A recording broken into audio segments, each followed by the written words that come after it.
Good morning student.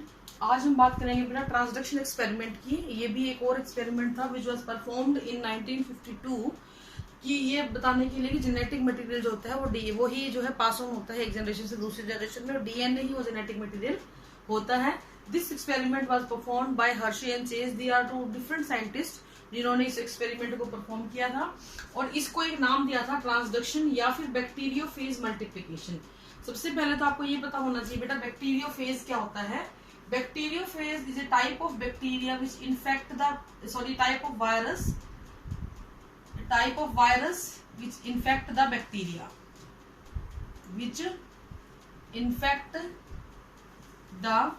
Bacteria तो bacteriophage जो यहाँ पे लिया था उन्होंने वो T2 बैक्टीरियोफेज लिया था।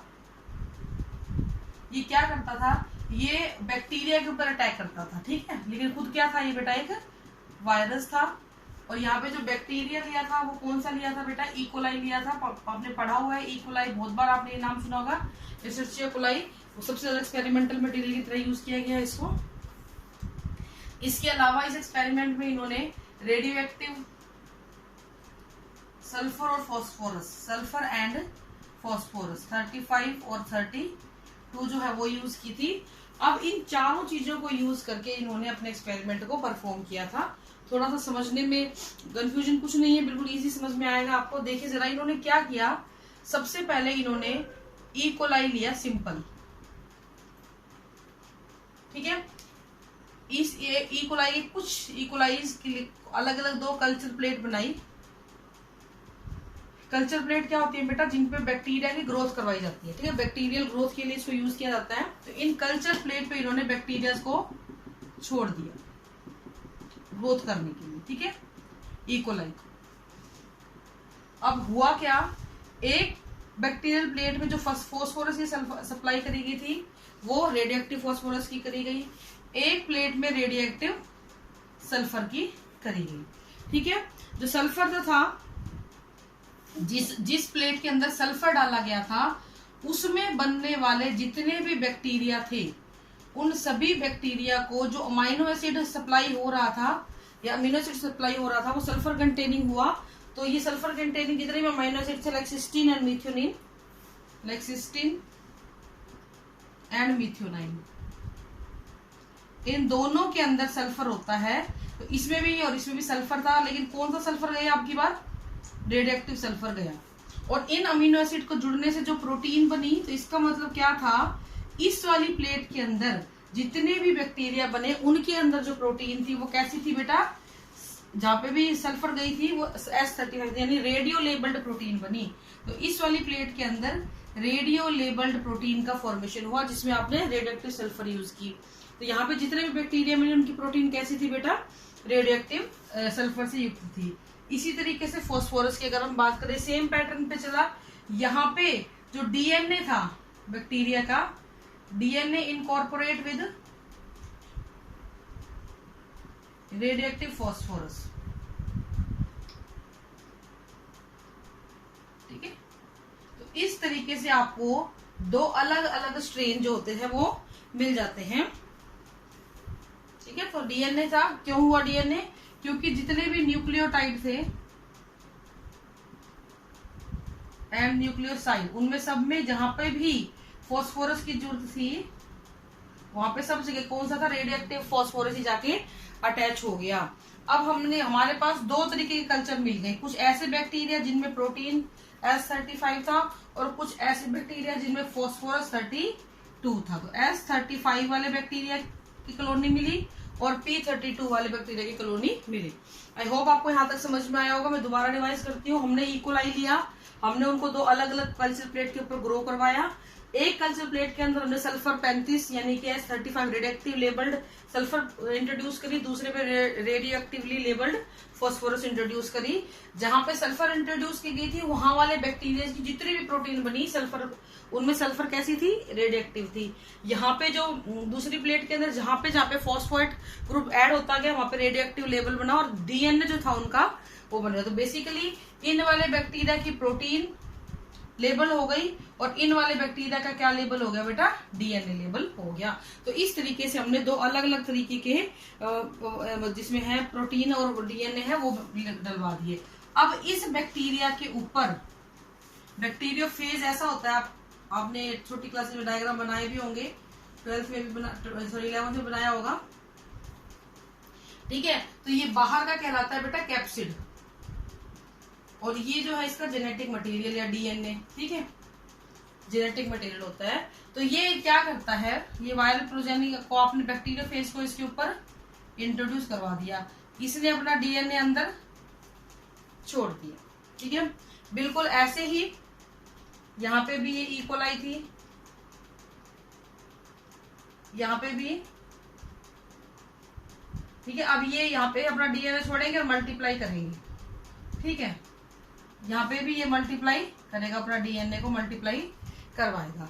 अब दोनों की दोनों इंट्रोड्यूस होती थी। अब ये जो जितनी भी प्रोजेनी यहाँ पे आई बैक्टीरियोफेज की, जितनी भी प्रोजेनी आपको मिली बैक्टीरियो, इसने मल्टीप्लाई किया, इसने progeny of bacteriophage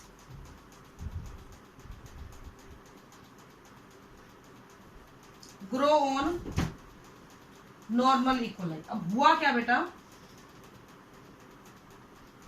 normal bacteria पे जितने भी ये वाले बैक्टीरियोफेज बने और जितने भी यहाँ पे बने, उन सारे के सारों को हमने नॉर्मल बैक्टीरिया के ऊपर क्या कर दिया, इंट्रोड्यूस कर दिया, ठीक है। नॉर्मल बैक्टीरिया के ऊपर इंट्रोड्यूस करने के बाद कुछ टाइम बाद क्या हुआ, आफ्टर सम टाइम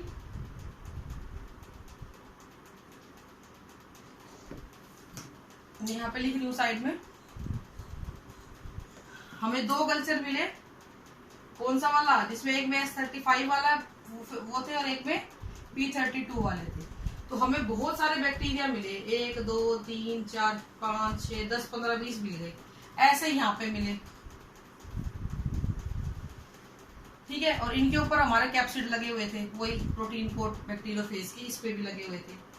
अब हमने क्या करा, इसको 10,000 आरपीएम पे शेक करा, इस सारे कल्चर को, इधर वाले को भी और इधर वाले को भी, दोनों को 10,000 आरपीएम पे कल्चर करा, ताकि जो कैप्सिड है बैक्टीरिया के ऊपर तो चिपके हुए वो अलग हो जाए। तो बैक्टीरिया अलग हो गए बेटा, और कोट अलग हो गए, बैक्टीरिया अलग हो गया और कोट अलग हो गया। तो इस तरीके से आपको एक लिक्विड के अंदर हमने इसको घुमाया, तो कोट तो रह गया पानी के ऊपर, जिसको हम सुपर नेटेंट बोलते हैं, बैक्टीरिया सारा का सारा बैठ गया नीचे, ठीक है। ऐसे ही सेम यहाँ पे करा, यहाँ पे भी सुपर नेटेंट था पानी का, पढ़ा है आपने फिर केमिस्ट्री में। तो कोट जो थे, प्रोटीन कोट, वो कवर जो थे ये प्रोटीन के बने होते हैं, और बैक्टीरिया बैठ गए नीचे, क्योंकि बैक्टीरिया का पार्टिकल कैसा था बेटा, हैवी था। अब इतने पोर्शन और इतना पोर्शन, ऐसे ही इसका ये वाला पोर्शन ये वाला पोर्शन, दोनों की क्या करी गई, स्टडी करी गई कि रेडियो एक्टिविटी कहाँ मिली हुई है, कहाँ पे मिलेगी, इस वाले पार्ट के अंदर जहाँ पे सल्फर था वहां पे रेडियो एक्टिविटी मिली, radioactivity found in supernatant, यानी कि बैक्टीरिया के अंदर कोई भी ट्रांसफर नहीं हुआ था किसी भी प्रकार की रेडियो एक्टिविटी का, यानी कि वायरस की जो रेडियो एक्टिविटी थी वो वायरस तक ही सीमित रह गई थी। लेकिन यहाँ पे जो ये वाला पोर्शन था जहाँ पे बैक्टीरिया प्रेजेंट थे, इनके अंदर रेडियो एक्टिविटी पाई गई, जबकि ऊपर रेडियो एक्टिविटी नहीं मिली। इसका मतलब डीएनए ही है, क्योंकि इस वाले पोर्शन के अंदर देखो, फास्फोरस वाले में डीएनए चल रहा था, इस वाले पार्ट में प्रोटीन चल रहा था रेडियो एक्टिविटी को लेके। इसका मतलब प्रोटीन अगली प्रोजेनी तक नहीं पहुंच पाया और डीएनए अगली प्रोजेनी तक गया, इसलिए जितने भी नए बैक्टीरिया यहाँ पर बने बेटा, वो सारे के सारे कैसे थे, रेडियो एक्टिवली लेबल्ड थे। यानी कि यहाँ पर मिलने वाला जो डीएनए था वो रेडियो एक्टिवली लेबल्ड मिला हमें, और उन रेडियो एक्टिविटी लेबल्ड बैक्टीरिया जो है वो यहाँ पे इसमें रेडियो एक्टिविटी शो करी। अब इस केस के अंदर देखो, क्योंकि प्रोटीन कोट के अंदर रेडियो एक्टिविटी रह गई, बैक्टीरिया के अंदर वो नहीं जा पाई। क्यों नहीं जा पाई, क्योंकि डीएनए जो होता है, जो प्रोटीन है, वो अपने आप को आगे से आगे नई प्रोजेनी में भेजे नहीं सकता, लेकिन डीएनए अपने आप को नई प्रोजेनी के अंदर भेजे सकता है। इसीलिए हम ये कहते हैं कि डीएनए क्या होता है, it act as a genetic material. तो कहने का मतलब क्या है, मैं आपको दोबारा से समराइज करती हूँ, ये बहुत इंपॉर्टेंट एक्सपेरिमेंट है बेटा। हमने कुछ कॉलोनीज तैयार करी बैक्टीरिया की जो रेडियोएक्टिवली लेबल्ड थी, जिसमें एक थी सल्फर से और एक थी फास्फोरस से। सल्फर वाले के जितने भी आपको बैक्टीरिया मिले ना, वो सारे के सारे उनकी प्रोटीन लेबल्ड थी, और ऐसे ही फास्फोरस वाले की डीएनए लेबल्ड थी। अब इन बैक्टीरियाज के ऊपर हमने क्या करा, बैक्टीरियोफेज को अटैच करवा दिया। बैक्टीरियोफेज अटैच हुआ तो उसका जेनेटिक मटेरियल रेडियोएक्टिवली लेबल्ड बैक्टीरिया के अंदर एंटर कर गया दोनों तरफ, ठीक है। यहाँ पे उसने अपने आप को रेप्लिकेट करवाया, यहाँ पे भी उसने अपने आप को रेप्लिकेट करवाया। तो बहुत सारे प्रोजेनी आपको वायरस की मिली, इस केस में आपको वायरस की प्रोजेनी मिली। इस सारी वायरस प्रोजेनी को भी मैंने यूज किया, इस सारी वायरस प्रोजेनी को भी मैंने यूज किया। यहाँ वालों की प्रोटीन कोड थी वो रेडियोएक्टिवली लेबल्ड हो गई थी, यहाँ वालों का डीएनए रेडियोएक्टिवली लेबल्ड हो गया था।